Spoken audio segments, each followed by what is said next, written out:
Lunes 15 de agosto, Alfonso Rojo, director de Periodista Digital. Bueno, tú y yo seguimos aquí, digamos, informando, estando al pie de la noticia. Y mientras tanto, los sindicatos, es decir, los que menos trabajan de España, de vacaciones, Alfonso, hay algo que no cuadra. Bueno, llevan de vacaciones muchos años. Sí, Mira, estos empezaron sus largas vacaciones, o sea, se metieron en el sarcófago en tiempos de Zapatero. Salieron como los vampiros un poquito en tiempos de Rajoy para protestar por lo que ahora no se atreverían a protestar y volvieron a la tumba, bueno, a las vacaciones con Sánchez. Lo último, lo que pasa es un insulto. Es decir, si sonamos muy antisindicales y eso a veces es malinterpretado por la audiencia. No, si los sindicatos están bien. El tema es que no hacen su trabajo. Es decir, aquí en España... Yo es que ya empiezo a dudar que los sindicatos estén bien, pero dicho esto, en el caso español... Hay sindicatos, en pero el caso español, a la calle... En el caso español, que es el que podemos ver, los famosos sindicatos de clase, los dos grandes fundamentalmente, que es UGT y Comisiones Obreras, en mi opinión son una estafa para los trabajadores, para el ciudadano y para el contribuyente. Y después se produce un fenómeno que yo creo que es antinatura, que es que, igual que la patronal, igual que la COE, estén financiados, sostenidos por el gobierno. Por el erario público, por nuestros impuestos. Efectivamente. Oye, está muy bien el que se quiera sindicalizar, el que quiera tener detrás un aparato que defienda sus derechos, que lo haga, que se afilie, pero pague su cuota. Al final no voy a ser yo el que le pague a los sindicatos, yo no voy a ser quien le pague los fular, ¿cómo se llama este? Pepe Álvarez. Los fular a Pepe Álvarez, que va sin vestido de vacaciones de verano. Sí, que decía que merecemos las vacaciones de verano, pero ¿qué te vas a merecer tú vacaciones de nada? Digo, unos sindicatos que se han manifestado efectivamente en el último año, una vez en favor de los presos de ETA, otra en contra del español en la escuela catalana, o sea, contra aquel pobre niño que era hostigado, y una vez en Madrid contra las bajadas de impuestos. Entonces, ¿esos son mis sindicatos? Sí, o la patronal, que es una patronal que también vive del presupuesto público y que lo que yo recuerdo más sangrante es cuando se manifestó su presidente a favor de los indultos a los golpistas catalanes. Oiga, ni con esa patronal ni con esos sindicatos. Estando en récord de desempleo, estando en récord de inflación en comparación con las economías desarrolladas de la Unión Europea, estando en récord, bueno, pues en todos los récords negativos, ¿qué le vamos a contar a nuestra audiencia? Cuando va a hacer la compra, cuando va a echar gasolina, cuando va a pagar la factura de la luz, la del gas, etcétera, ¿no? Y es lo que hay, y ahí no han salido de la calle en todo lo que va de año. Yo no los he visto, de la calle, o sea, vamos. Pero esto es una contradicción, porque si al final tenemos un sindicato, o sindicatos, dos, UGT y Comisiones Obreras, que son los principales, que viven de ese gobierno al que de alguna forma intentan proteger a los trabajadores de tal gobierno y de tal injerencia, ¿no?, de los gobiernos en la política laboral, pues ¿cómo se van a enfrentar al gobierno? Aquellos que les financian. Es lo que hay. Pero bueno, más allá de eso, Alfonso, tenemos un gobierno que está en récord, además, de recaudación. Sí. 25,8 millones de euros en altos cargos, en asesores. Es decir, récord histórico de gasto público en un mes cuadrado. Bueno, pues yo creo que esto al final contribuye a ahondar la tumba en la que va a caer con un fardo Pedro Sánchez. Un momento en que tú le pides a la gente recortes, te montas el tangay de la corbata, el apagón de los escaparates para ahorrar, yo sé, muy poquito, pero para intentar ahorrar, en el que le pides a la gente que se abroche, que se apriete el cinturón. Sí. Y tú te sigues dedicando a ampliar el gasto público, a colocar a más enchufados, a dar más subvenciones a tus amigos, pues es lo que tienen. Y ahora esto cada día una más. Pero ya lo dijimos en el último programa, la táctica que va a seguir Pedro Sánchez en su intento de recuperar posiciones en las encuestas es alimentar con el gasto público la nómina, el número de las personas que dependen de la subvención. Claro. Esa va a ser la táctica, de muchas maneras. Va a ser dándole a grandes empresas amigas pues fondos europeos, va a ser dando pagas a a sectores muy concretos, lo tienen todo muy bien estudiado y eso es lo que se van a ir, y después colocando gente. Porque al que coloquen, al que le den un empleo, ellos calculan, oye, por cada uno que colocamos, 4 y sus primos. Porque 4 y sus primos. No, pero siempre lo decimos, ¿no? Aquí hay dos modelos diferenciados, claramente opuestos. Es decir, el modelo de dar más dinero y permitir, ¿no?, que los españoles, que los ciudadanos tengan más dinero en sus bolsillos, es decir, no, digamos, aumentando impuestos, no eliminando, bueno, pues dinero de forma coactiva de los ciudadanos. Y luego está la otra vía, y es la de subir los impuestos, la de coaccionar todavía más a los ciudadanos y al mismo tiempo pues dar las paguitas, dar las subvenciones y hacer que, por tanto, los ciudadanos se sometan al papá Estado, se sometan al gobierno y estén de alguna forma comprados. Claro, el día de mañana, cuando lleguen las elecciones, el que recibe una subvención de no sé qué tíos dirá, concho, si gana el otro, igual me la sacan, igual me sacan esa subvención. Pues y esa es la forma típica. Después los funcionarios. Si te fijas, además, puedes ver por sectores, que en qué sectores está más afianzada esta izquierda peronista. Lo tienes en la enseñanza, hay bastante en la sanidad, hay muchísimo en el funcionariado común y corriente, y yo no creo, es decir, a riesgo de ofender a mucha gente, que el conjunto del funcionariado español, de la administración, sea muy productiva o muy eficaz. Es decir, es muy difícil. Si tú, como por ejemplo, como pequeño empresario, que es nuestro caso, tienes que hacer gestiones, las dificultades, los trámites, los plazos, las desatenciones a las que te enfrentan son enormes, pero difíciles de reproducir. Tú vas ahora a una oficina del INEM, por ponerte un ejemplo, y no hay nadie, es decir, no hay un solo cliente, solicitante o asistente. Pueden estar los mostradores vacíos. Tú digas que vengo porque tengo un problema para colocar, para arreglar, y te dicen, pida cita. Bueno, pues ¿dónde puedo pedir la cita? La tiene que pedir telefónica o por internet. Bueno, pues la pido ahora mismo.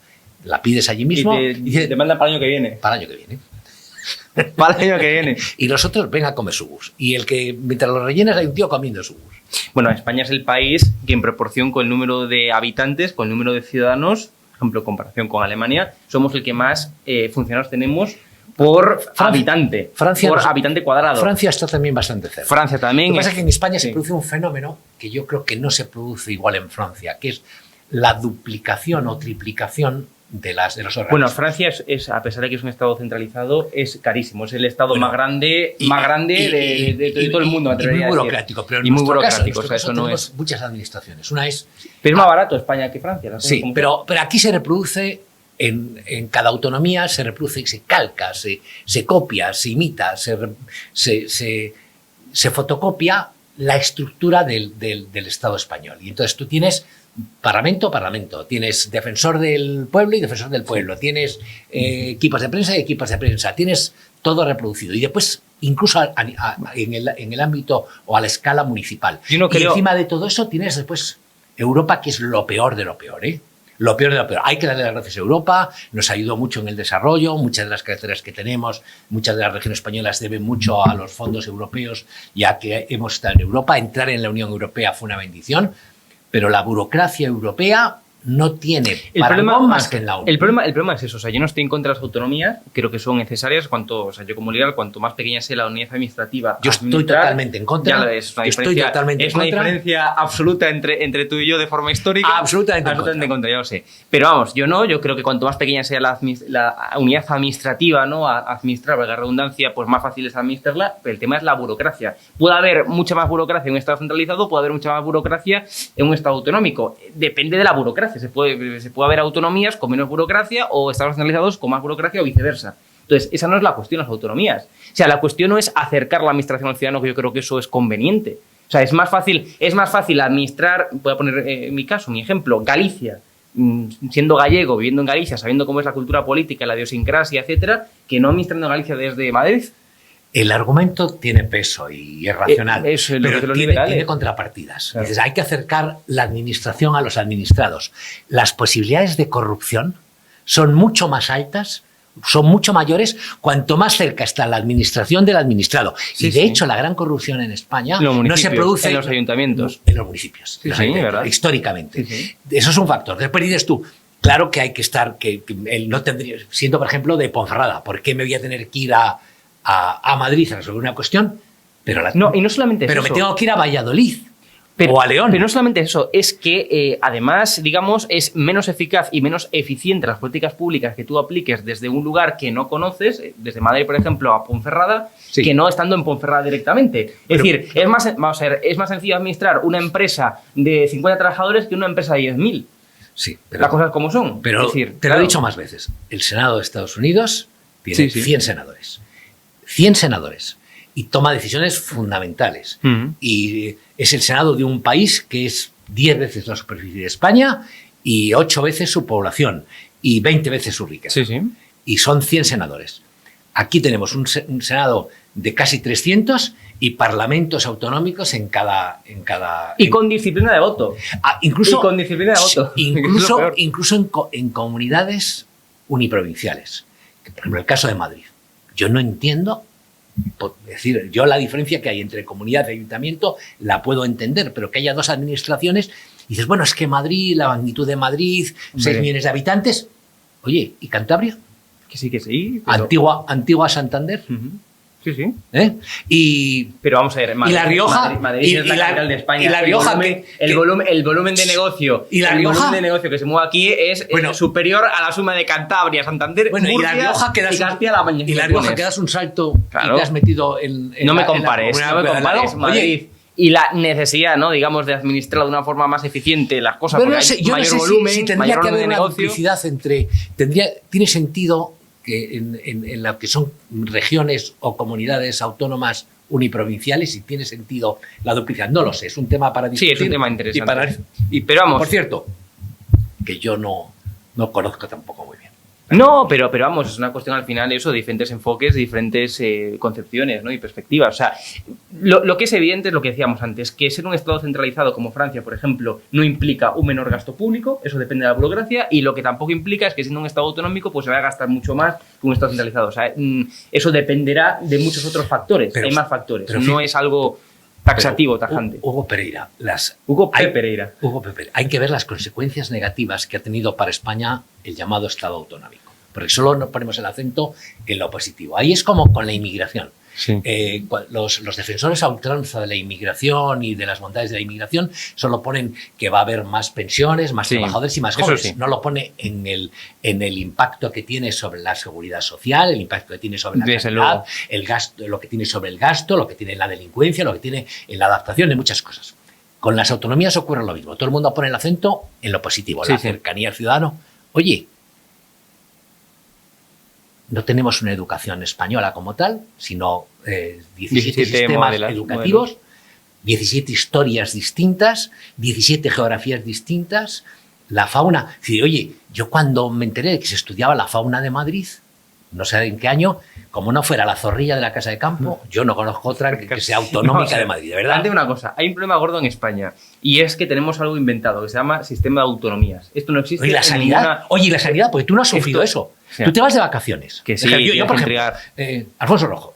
Bueno, a mí me ha pasado que tengo hijos y alguno de mis hijos o mis hijas de repente estudia en una universidad lejos de Madrid. Y me acuerdo que tenía que vacunarse tenía que hacerse una de las vacunas. Oye, al final optamos porque se viniera a Madrid un fin de semana y se vacunase en Madrid porque nos lo hacían literalmente imposible y la comunidad autónoma en la que estaba era una supuestamente puntera que era Andalucía. Sí. Me ha pasado, o he visto el caso de tenerte que ir porque estás de vacaciones y tienes... ¿Por qué no tenemos una sola tarjeta sanitaria para toda España? Porque tiene que haber diferencias según la comunidad. Eso efectivamente se puede llegar a ver, es decir, se puede tener diferentes modelos cada ¿Por qué tiene que haber este desastre de policías autonómicas? Bueno, pero eso es una cuestión de organización. Para concluir, tenías noticias sobre Pablo Iglesias, el Islam, que querías comentar. Bueno, hay un tema que me llama la atención. Yo no puedo entrar en el Twitter de Pablo Iglesias, ni lo intento, pero creo que estoy bloqueado. Porque alguna vez que he intentado poner algo, no sé por qué razón. Estoy bloqueado.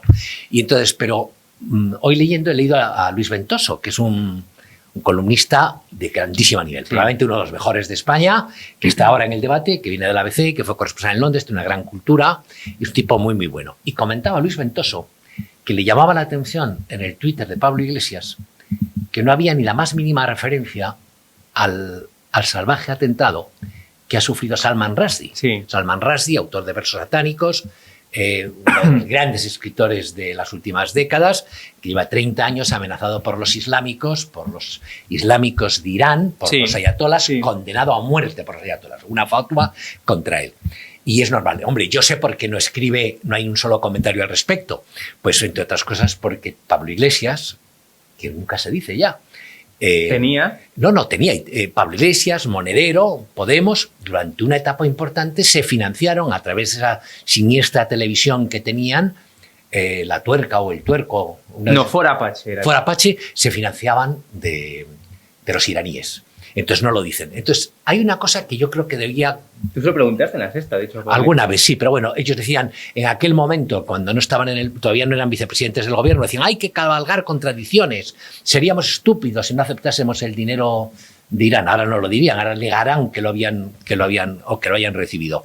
Pero es que hay entre la izquierda española, la izquierda europea y la izquierda mundial, pero sobre todo la española y la europea, una especie de connivencia con el Islam hasta extremos inimaginables. Es decir, aprueban su terrorismo y este tipo de casos. ¿A ellos? ¿A lo que propugnan? No, porque ellos lo ven como algo que es antioccidental. Y entonces tú lo ves, tú jamás verás, igual que los humoristas... Anticapitalismo. Igual que los humoristas españoles, los Wyoming, los Évole y la madre que los hizo, jamás harán una broma del Islam. En ese caso, ahí el motivo es distinto, ahí el motivo se llama el miedo. Tú te puedes acordar del Papa, de la madre que parió al Papa, de María Santísima, hacer bromas con la Inmaculada y lo que tú quieras y no te va a pasar nada. Tú haces un chiste sobre el Islam y aunque te llames Wyoming, te pueden cortar las bolas los islámicos. Y ellos han conseguido aterrorizar al mundo. Es decir, no hay nadie que se atreva en Occidente, ni siquiera ya publicar un libro que pueda irritar a los fanáticos islámicos, por muchas verdades que se digan. Sí. Pero es que la connivencia va todavía más lejos en la izquierda y yo creo que es un tema para reflexionar y para que la gente la tenga en cuenta. En el momento más álgido de las torturas en Venezuela, cuando nosotros sabíamos, incluso por Amnistía Internacional, que es absolutamente izquierdista, teníamos testimonios de que a las estudiantes a las que tenían las violaban en el helicoide y que a los chavales a veces los sodomizaban con botellas y los torturaban, la izquierda española sintonizaba con los torturadores. Y dices, bueno, oye, y tenemos una población, tenemos una ciudadanía que ese tipo de cosas no le da importancia, cuando yo creo que son fundamentales. Es decir, en el caso concreto de lo que es Podemos y su relación en el pasado con el Irán islamista, Podemos, es vergonzoso. Es vergonzoso. Fue cambiando y variando muchísimo Podemos. Alfonso Rojo, un placer. Que te levanten el bloqueo a eso de Pablo Iglesias. Es imposible, ya lo doy por perdido. Un placer. Todo día.